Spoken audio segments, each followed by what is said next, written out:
Namo tassa bhagavato arahato samma sambuddhassa. Namo tassa bhagavato arahato samma sambuddhassa. Namo tassa bhagavato arahato samma sambuddhassa. Good evening, everyone.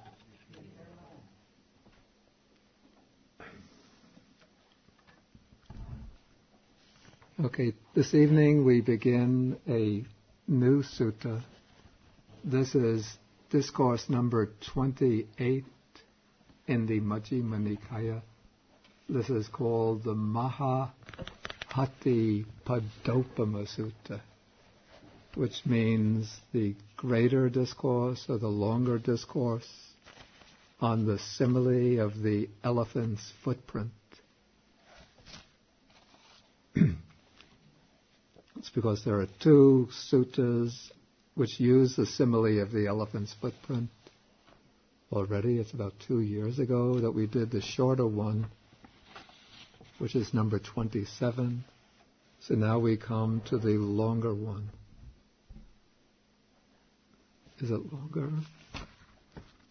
I guess when it's really filled out, it must be longer.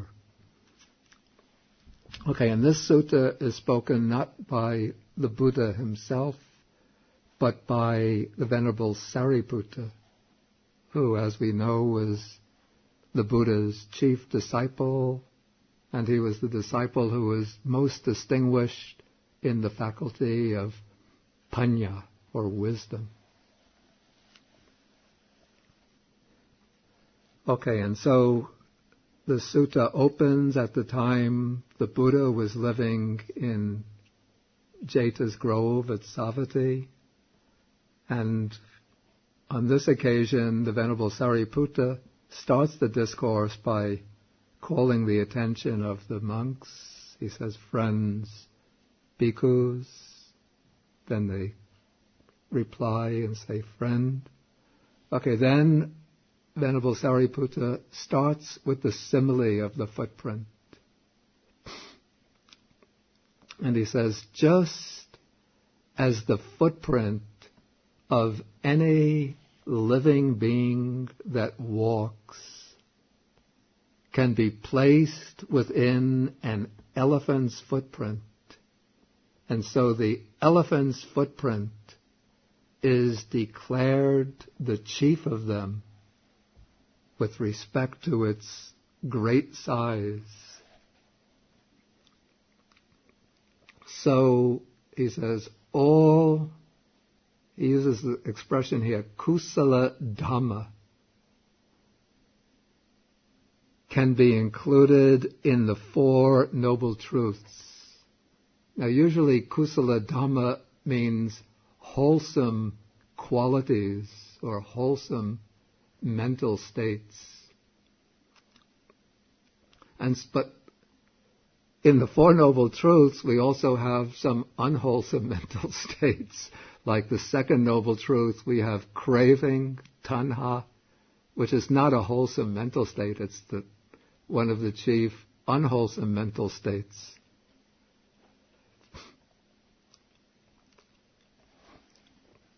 And so it seems here that kusala dhamma perhaps doesn't mean wholesome mental qualities, but rather good teachings, wholesome teachings. And also the first noble truth is the noble truth of dukkha, of suffering. That would not be a wholesome mental state.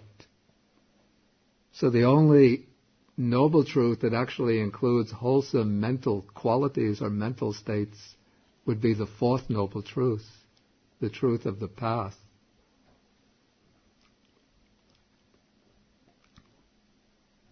But we could say that by implication that all of the good teachings of the Buddha are in some way connected, derived from the teaching of the Four Noble Truths. And so for this reason, when the Buddha began his teaching career, he began with the Four Noble Truths. And many of the other teachings that he gave throughout his 45 years ministry are developments, elaborations, offshoots of the Four Noble Truths. And often when we see teachings that superficially don't have any apparent connection with the Four Noble Truths, when we take some of the key terms and we investigate how are these terms to be understood and sort of trace them to their fundamental meaning, we can see that they can fall into the range or be connected with the Four Noble Truths. Last week, if you remember, I did this in explaining that discourse on the Great Sixfold Base.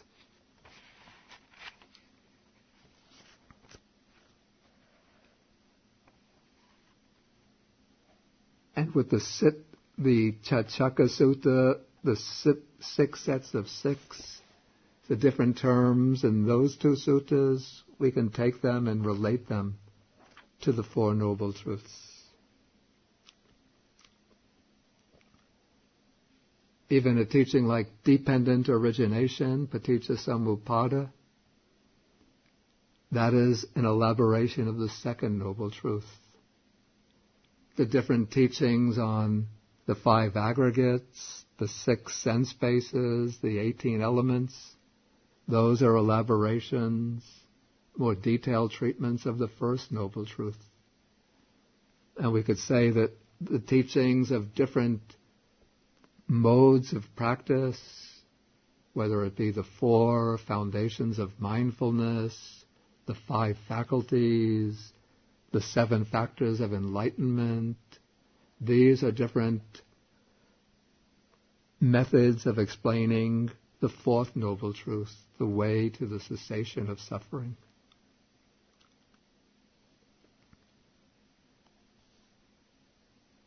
Okay, so Venerable Sariputta, he makes this opening statement, very powerful statement, that all of the good teachings of the Buddha can be included in the Four Noble Truths, just the way the footprint of any other living being that walks, any other animal. We take the footprint of a tiger, footprint of a leopard, the footprint of lion. What are some other big animals? Bears. What do you say? Hippopotamus, that's a big one. They can all fit into the footprint of an elephant. How about the footprint of a whale?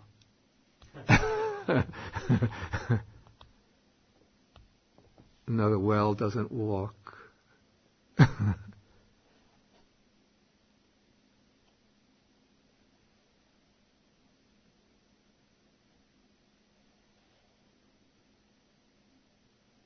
Okay, so what are the Four Noble Truths now?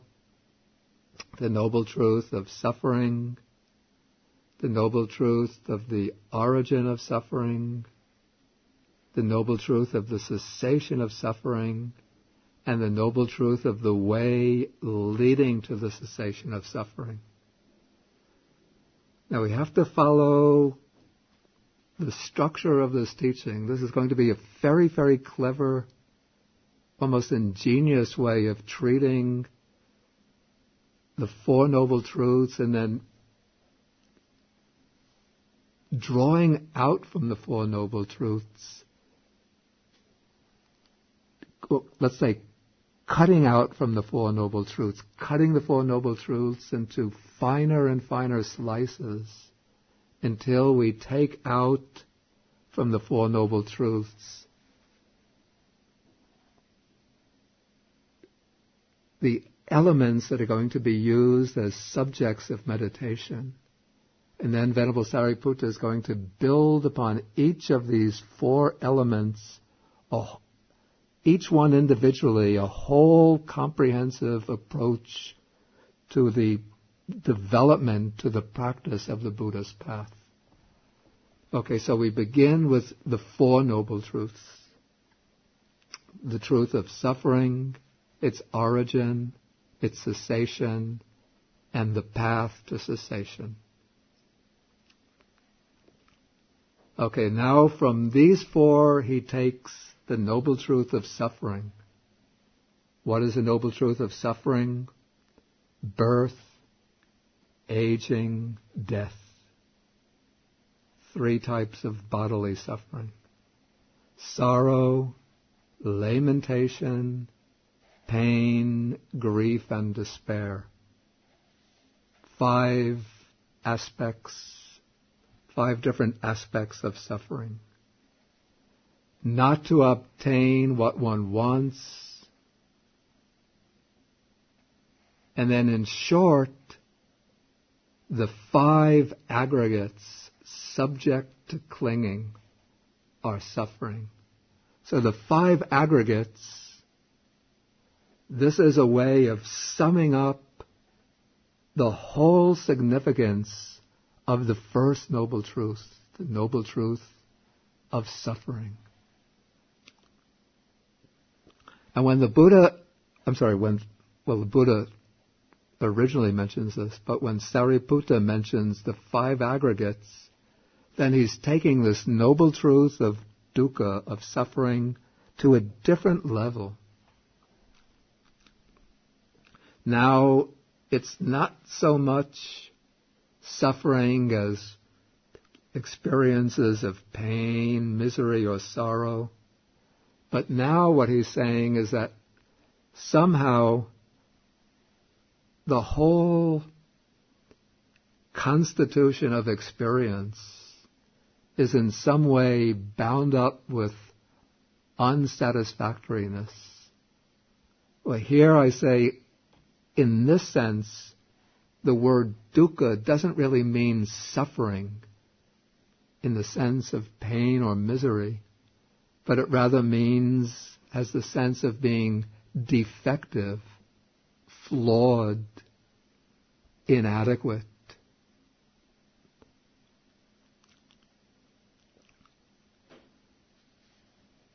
Okay, these five aggregates, what are these five aggregates? These five aggregates, we could say, are the basic constituents, the basic components of experience, the basic factors of experience. We might say that they are the threads that make up the fabric of experience.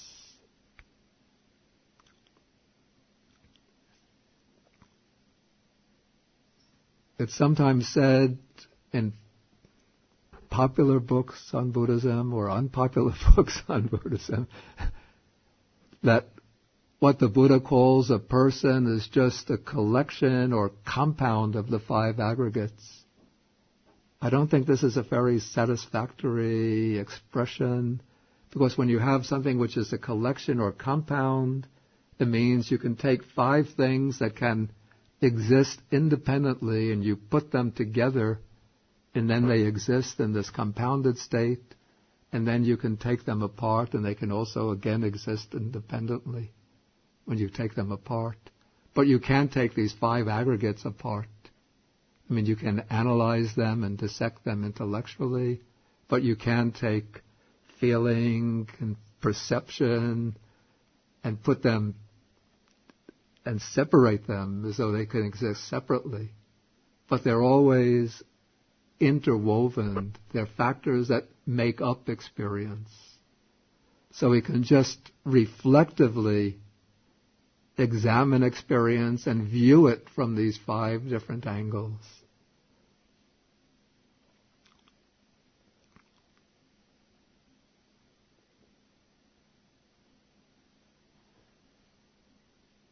And we can see that there are these 5 different facets, 5 different dimensions to experience.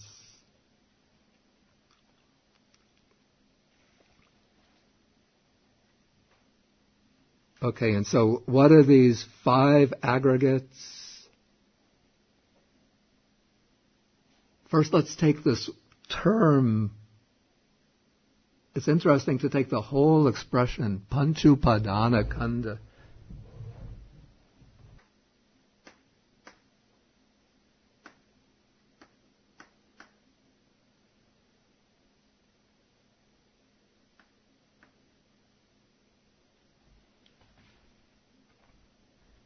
Okay, at one level, we can translate quite literally this expression, panchupadana khandha. Pancha means 5. Upadana means clinging or attachment. And khandha, somebody, early translator, came up with the word aggregates.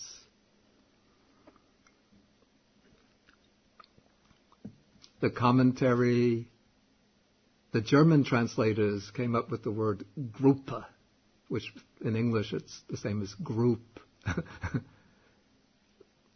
The 5 groups. The Pali commentators explain aggregate as rasi, which means heap.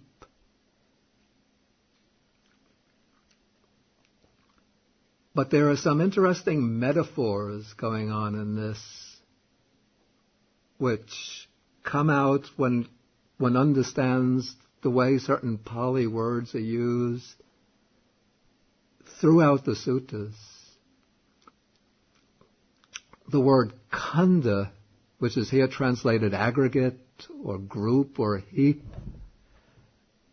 is often used to mean like a log, like the trunk of a tree, a log, a heap of firewood.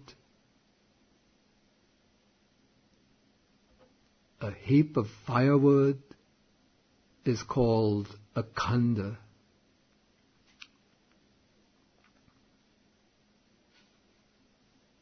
And the word upadana, and also we have an expression that comes agikanda, which means a mass of flame, a mass of fire. When there's a big fire, it's called agikanda, a mass of fire. And the word upadana also means fuel.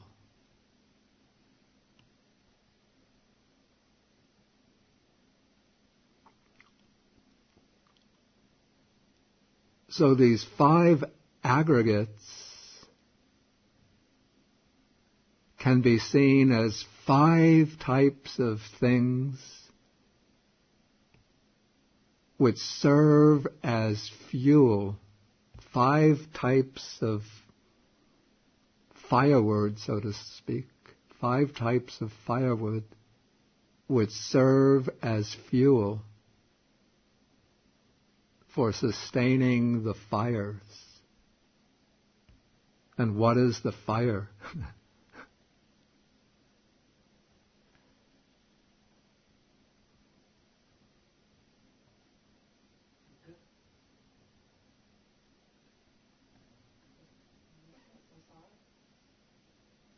There's usually more specific types of fires that are spoken of.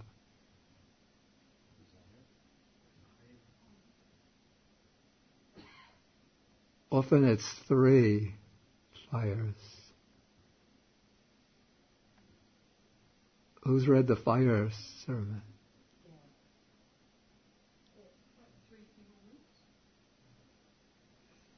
Say them. Yeah. Right, yeah. They're also called the 3 fires. The fire of greed, the fire of hatred, the fire of delusion.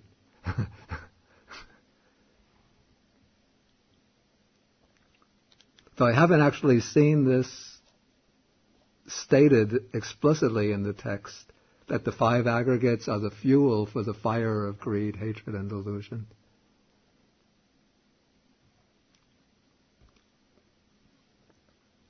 Or one might be able to see it in that way.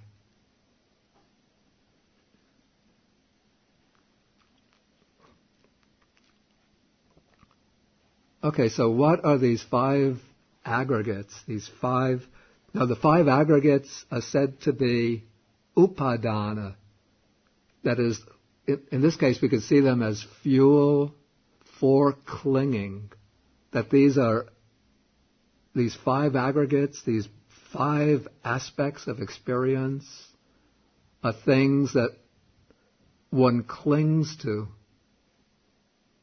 Whatever one clings to, whatever one holds to, whatever one becomes attached to, falls into one or another of these 5 groups, these 5 sets of factors.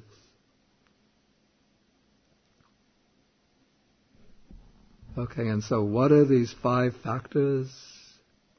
We have the material form aggregate affected by clinging, the feeling aggregate affected by clinging, the perception aggregate affected by clinging, the formations aggregate affected by clinging, and the consciousness aggregate affected by clinging.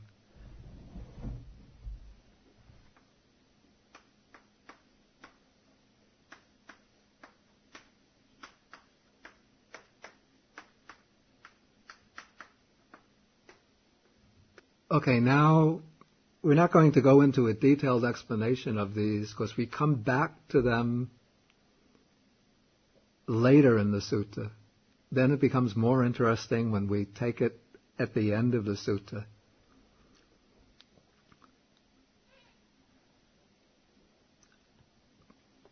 But out of these 5 aggregates, Sariputta takes just the material form aggregate and he divides or explains the material form aggregate as consisting of the 4 great elements and the material form derived from the 4 great elements. So we have 2 types or 2 aspects to the material form aggregate. Material form is bodily form, physical form. The Pali word is very simple, rupa. But in English in order to get that sense, we have to use various makeshift renderings. So I use material form or physical form, bodily form. And we have this 2 aspects to the material form aggregate. The 4 great elements or 4 primary elements, and then there are types of material form that are based on the 4 primary elements, derived from the 4 primary elements.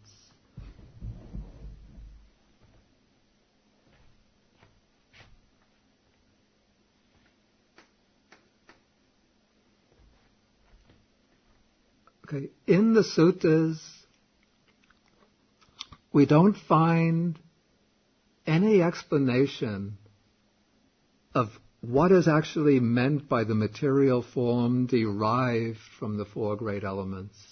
We just have this expression used, upadhyaya rupa. But in the later texts called the Abhidhamma, or in the system called the Abhidhamma, an attempt is made to classify different types of material phenomena mentioned in the suttas into this category of the types of form derived from the 4 great elements. So just a few examples. the 5 physical sense faculties are included within this derived physical form. I've mentioned in earlier classes that within the sense organs, the 5 sense organs, in each organ there's a type of subtle form or subtle matter which is especially receptive or specifically receptive to its own type of sense object. In the physical eye, there's a very subtle type of matter which is receptive to light and color. Inside the ear, there is a special type of material substance which is receptive to sounds. And so with each of the other senses. So this type of matter is one of the kinds of derived matter. Also, the sense objects are considered types of derived matter. The objects of sight, sound, the objects of sight, that is color and form, sounds, smells, and tastes. So the object of touch is said to be the great elements themselves. We'll come to that a little bit later. Okay, I don't want to get into an analysis of derived matter, but just to give some examples of types of matter which later texts include within this material form derived from the 4 great elements. But now we come to the main subject of consideration in this sutta, which are the 4 great elements themselves. And these are called the earth element, the water element, the fire element, and the air element.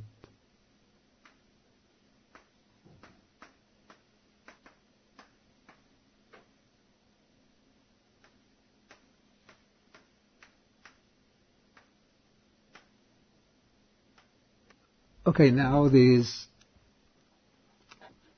Buddha used these expressions that were in common use during the period in which he was teaching. But when we hear these expressions, earth element, water element, fire element, wind element, we shouldn't imagine that the Buddha was simply thinking of these 4 coarse elements as being the basic building blocks of matter. But rather, he's using these terms of common speech to indicate what we might call 4 behavioral properties of material phenomena, or 4 different aspects of material phenomena. And at the more philosophical level, it's said that any material phenomena actually is a combination of all 4 of these aspects. It's just that in one phenomena, a certain aspect dominates over the other aspects. Okay, so what is signified by these 4 aspects or 4 elements? The earth element signifies the aspect of solidity. Or we can even say that this is the aspect of resistance, the aspect of matter by which matter occupies space and resists being occupied, by which any physical entity occupies space and resists being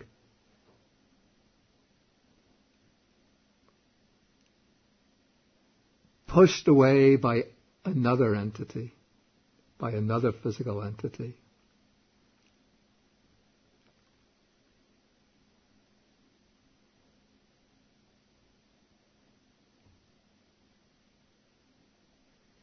And the earth element becomes known to us, it becomes experienced by us as the degree of hardness or softness of a physical object.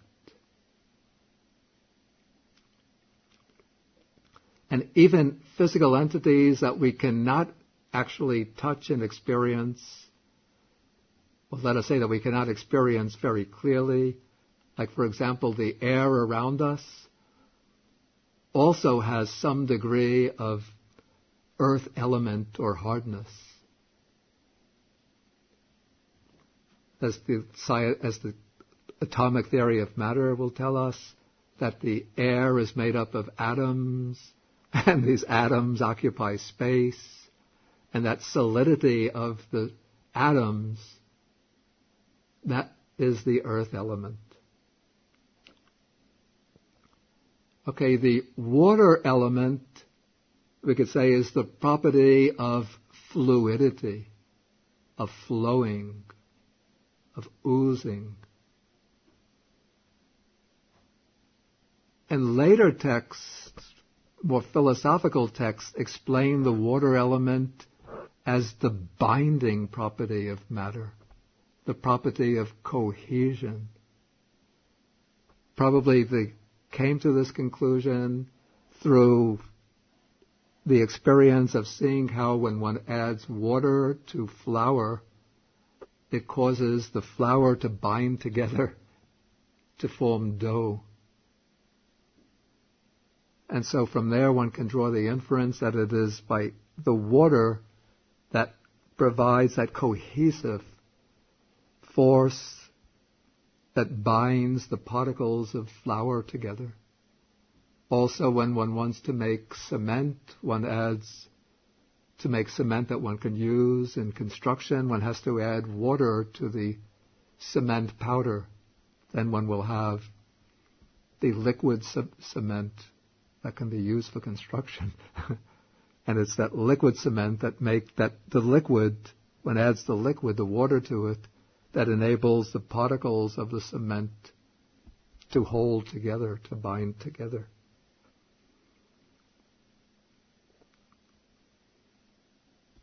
And so from this one might say that the water element, maybe if one were to use a modern scientific explanation, it might be that electromagnetic binding force between the different subatomic particles, even in an atom, that bind those subatomic particles together.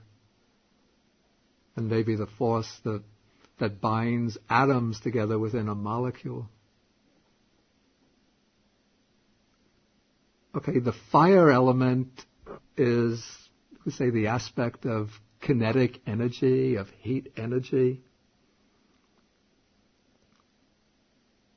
And it's said to have the property of maturation or ripening, in that when something is heated, it's found to mature or to ripen more quickly. For example, when we leave fruit out in the open, then it ripens more quickly. If we put it in the refrigerator, then it is preserved longer, fruit than vegetables. This is because when the fruit is exposed to warmth, that warmth promotes the oxidation of the fruit. And so the fruit tends to mature more quickly. I hope there's no scientist out there. Okay, and the fire element is concretely experienced as heat, and then its relative absence is experienced as cold.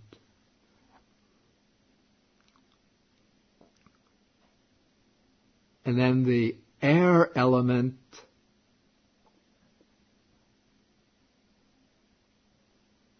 is the property of pressure, the property of expansion. And it's experienced because when air blows, then we feel it as a pressure. We feel the air blowing against us. We feel that as a pressure. And the air can be experienced, the air element can be experienced as expansion and contraction. This observation was made through the experience of breathing. As we breathe in, there's an expansion of the lungs. As we breathe out, there's a contraction.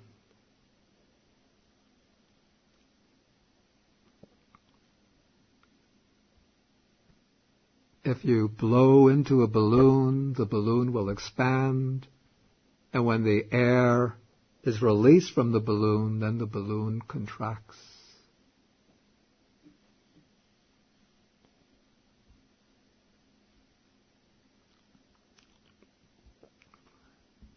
Okay, and so we have these 4 properties of material phenomena. And according to the Buddha's teaching, these 4 properties are together in any material phenomena. So even this piece of chalk has the earth element present in its solidity, its hardness. It has the water element, and there's some liquid in there. There's some water, even though it's not very wet, but there's some water which, if we were to subject it to a high degree of heat, one would find that it's giving off some vapor.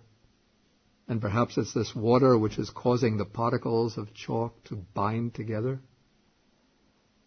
It has some degree of heat. Though the way this monastery was up until this morning, I was thinking that this might be one of the places on earth that doesn't have the heat element till we put the heat up. Okay, but there's some degree of heat.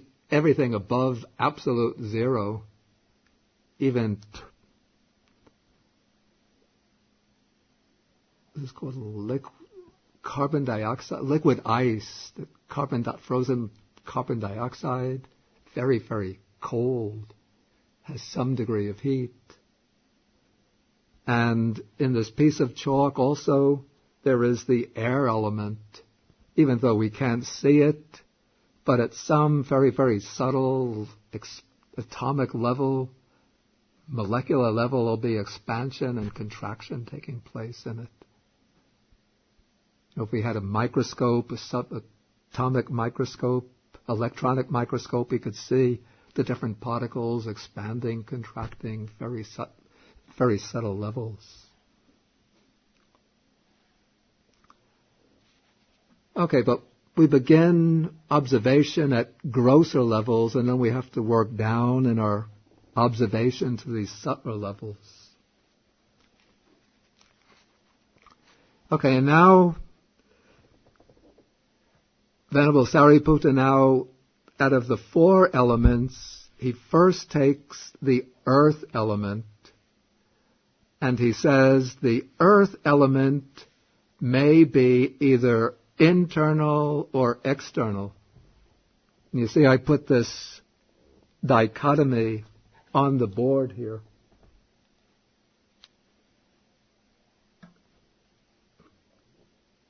So I just want to sort of retrace this pattern that Sariputta has set up. Okay, he starts with the 4 Noble Truths. Out of the 4 Noble Truths, he takes the first Noble Truth, and he mentions, I think it's 11 aspects of the four noble Truths, 11 types of suffering, or dukkha. Out of those 11 aspects, he just takes the 11th aspect, which is the 5 clinging aggregates. Out of the 5, he mentions the 5 clinging aggregates. Out of those 5, he just takes the aggregate of material form. He divides it into the 2 types, the 4 primary elements and the derived material form. Then he takes just the primary types of the 4 primary elements. Out of the 4 primary elements, he takes just the earth element, and out of the earth element, he divides it into the 2 types, internal and external. So everything else he's going to put aside, but eventually he's going to pull everything else together as the sutta goes on. But now he begins by taking the earth element, the internal earth element. And what is meant now by the internal earth element? Here he gives the explanation. Okay, whatever there is internally belonging to oneself that is solid, solidified, and he uses this word, clung to. It really means organic. We could say organic. Then he gives examples. He mentions 20 types of bodily parts in which the earth element is predominant. Okay, what are these 20 parts? Head hairs, body hairs, the fingernails, teeth, skin, the flesh or muscles, the sinews, bones, the bone marrow, kidneys, heart, liver, the diaphragm, spleen, lungs, intestines, mesentery, stomach, the mesentery stomach, feces, or whatever else internally belonging to oneself is solid, solidified, and clung to, or let's say organic. This is called the internal earth element.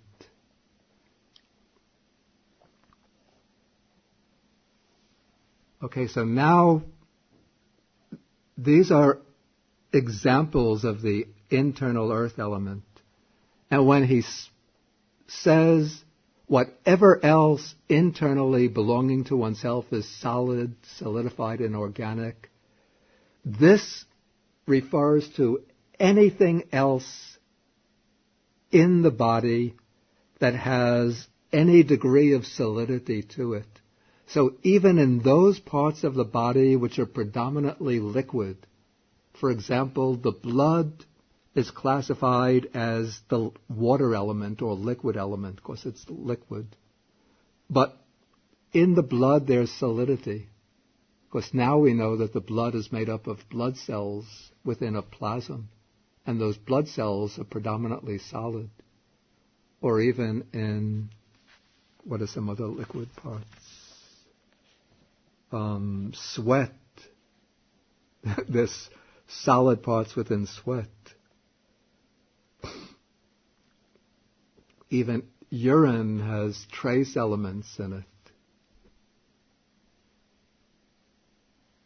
I'm not saying that the Buddhist texts actually have these trace elements in mind, but they're aware that within liquids there are solid aspects, solid components. And so that's what they are indicating when they speak about whatever else internally belonging to oneself is solid and solidified. these solid aspects, even of parts, organs, fluids, and so on, that are predominantly, that are liquid. Okay, now comes the very important sentence. This sentence establishes, this sentence says, now both the internal earth element and the external earth element are simply earth element.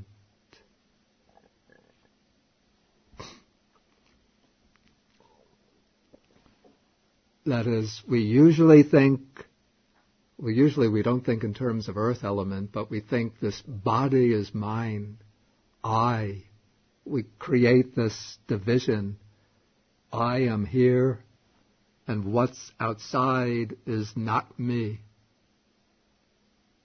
And then the sense of I and mine gets attached to the body.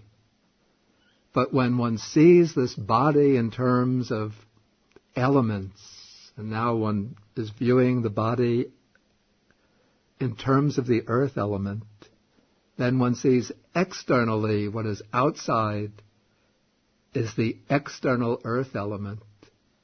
And then one understands the external earth element, the internal element, both have the characteristic of the earth element. They're both solid matter. Both have this property of hardness, solidity, resistance to spatial occupation. And so we take food, we have a plate of food. Now that's external matter. We eat it,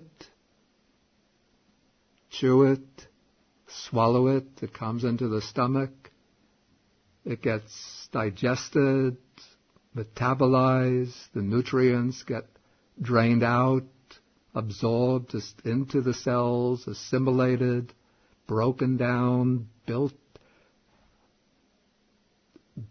They get assimilated into the cells, utilized into the building up of the cells. Then they become part of me, part of the I.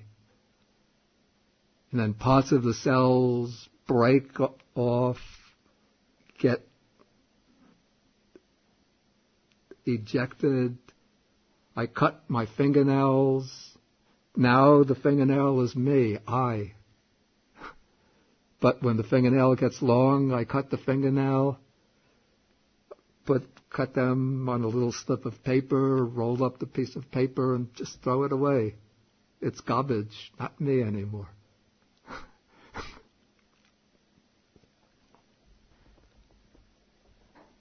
The cells get rubbed off the skin, not me anymore. Cut the hair, shave the hair, the whiskers, no longer me. Previously I, now not I.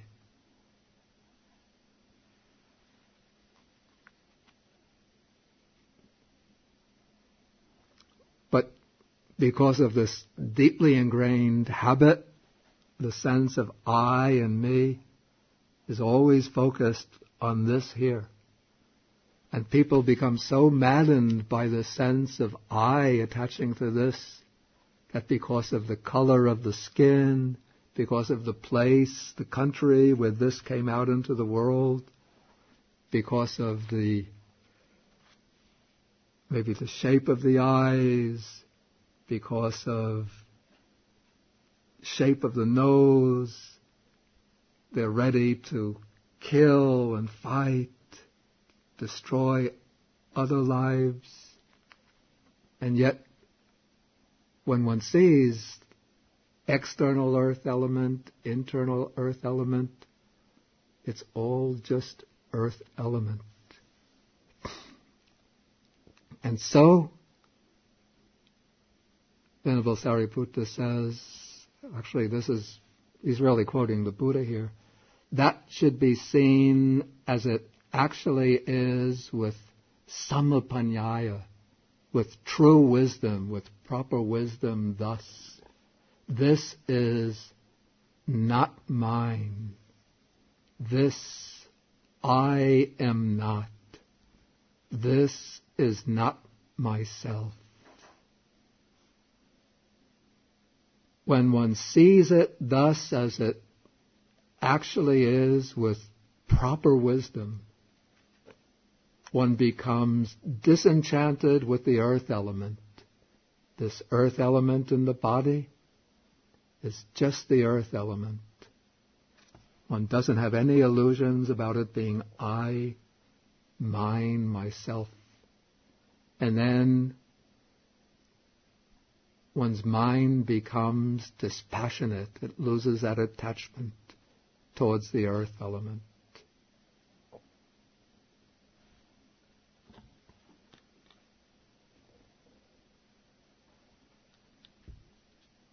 Okay, maybe I'll just finish paragraph 7.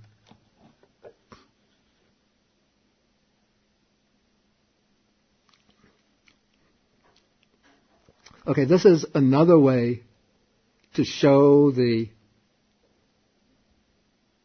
Maybe I'll save that for next time. Otherwise, I might be trying to squeeze too much in. Okay, if there's any questions, then please feel welcome to ask. Yeah. I know sometimes we talk about conventionally speaking.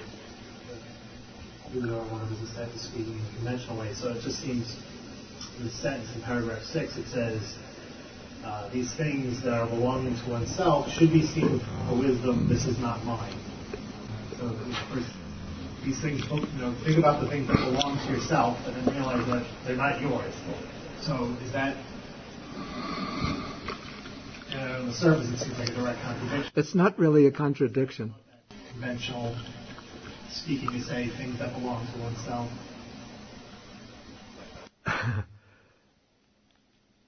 Pachatang.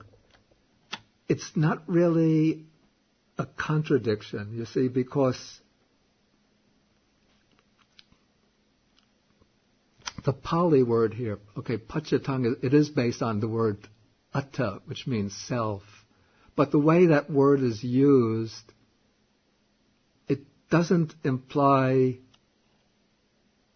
the existence of a self, of a true self. You could say it's a conventional expression. We could say it's a conventional expression. But that word pachita becomes so much a part of everyday usage that it wouldn't be taken to imply the existence of a self. It just means that there is, a conventional distinction between oneself and what is external to oneself. That is a valid distinction. But the distinction between oneself and what is external to oneself doesn't imply the existence of a truly existing substantial self.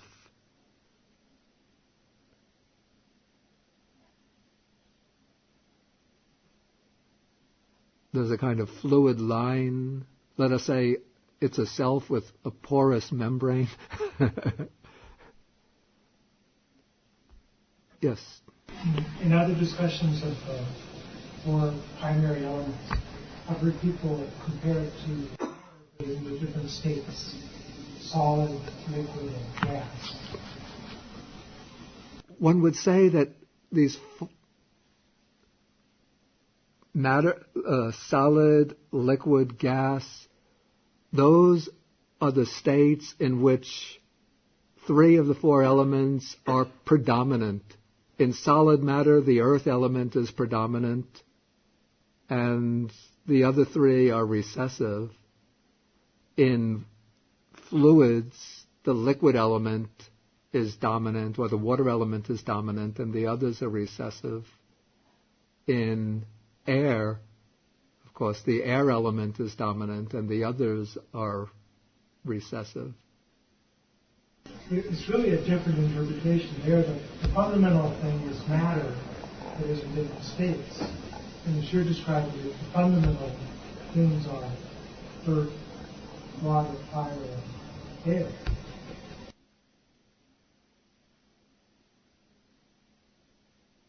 I'm not quite sure. What I'm saying is that in any specimen of matter, all four elements are present, but they're present in different degrees or with different strengths. So that one wouldn't say that this cup is, or this piece of chalk is solid, but one wouldn't say that this is only earth element, that there's no liquid element here, no fire element, no air element. In any piece or any type of material phenomena, all four elements are woven together.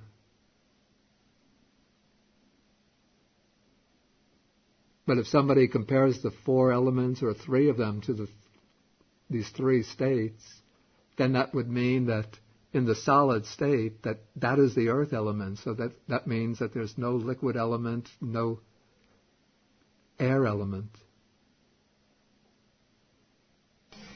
Yeah, I was just wondering if that analogy was capturing.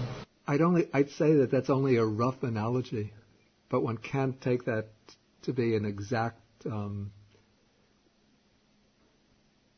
can't say that is an explanation at the philosophical level of what's intended by the four elements. Somebody else have a question? No more questions? Yeah, please. I was wondering if the Buddha actually touched upon the idea of a holographic presence in matter, and that represented as part of the universe in matter. Did that come up in his thoughts or teachings? Did the Buddha touch on a holographic presence in matter? I mean, I have a vague idea of the holographic, it's called the holographic paradigm. The idea that at the minute level would replicate what takes place at a macrocosmic level.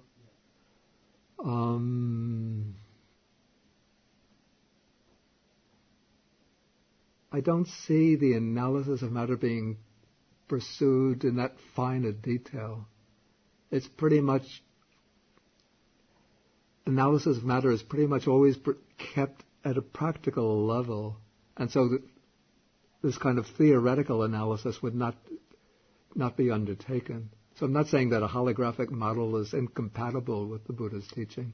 It's just that one doesn't find it explicitly drawn out. At least I'm not aware of one. If somebody were to point it out, then who's more familiar with what's implied by a holographic model, perhaps I would see it.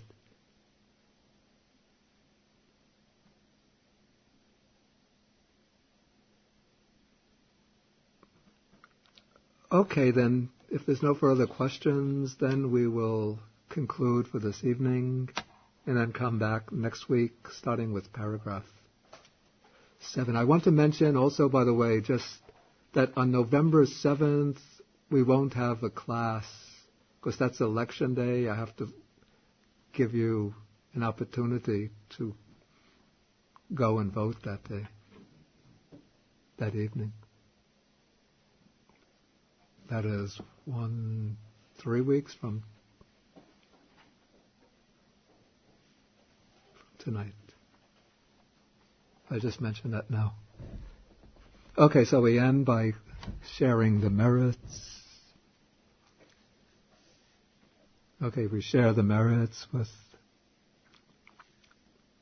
the devas, the spirits, the other beings, asking them to rejoice in these merits and to help to protect the Dhamma, to protect the world, and to protect ourselves and others, and to fulfill all of their good wishes. akasata ca bhumata deva naga mahitika punyantang anumoditva chirang rakantu sasanang. Akasata ca bhumata deva naga mahitika punyantang anumoditva chirang rakantu desanang. Akasata ca bhumata deva naga mahitika punyantang anumoditva chirang rakantu mang parang. Etavata ca amhehi sampadang punya sampadang sabbe deva anumodantu sabba sampati siddhya. Etavata ca amhehi sampadang punya sampadang sabbe bhuta anumodantu sabba sampati siddhya.